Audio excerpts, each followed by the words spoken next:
Age is a very significant factor in fertility, and understanding how age might play a role will help you make more informed decisions about the choices that you have available for you.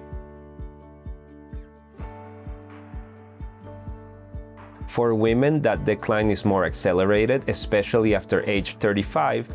Both the quality and the quantity of eggs is going to decline pretty quickly.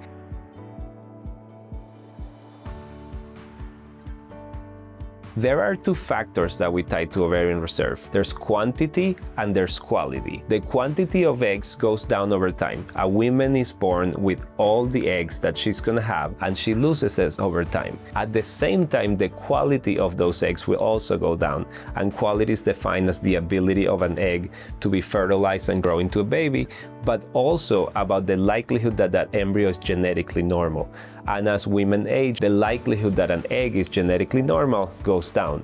So if you put those two together, unfortunately, you're getting squeezed kind of from both sides. You have a lower number of eggs as you get older, and a smaller proportion of those eggs are genetically normal. And that's why it gets harder to get pregnant as a woman ages. And that's also why the likelihood of a miscarriage goes up and up as a woman ages.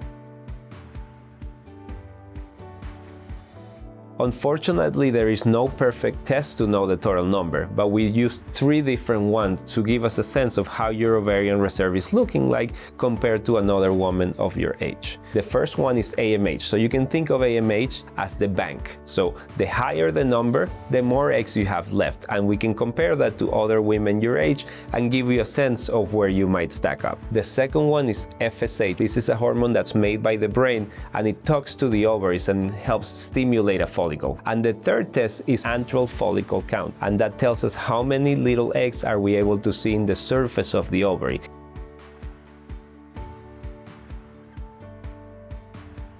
As long as an egg is coming out, there's always a chance. But the likelihood of getting pregnant without assistance or naturally starts going down around 35 and then goes down more precipitously after 40.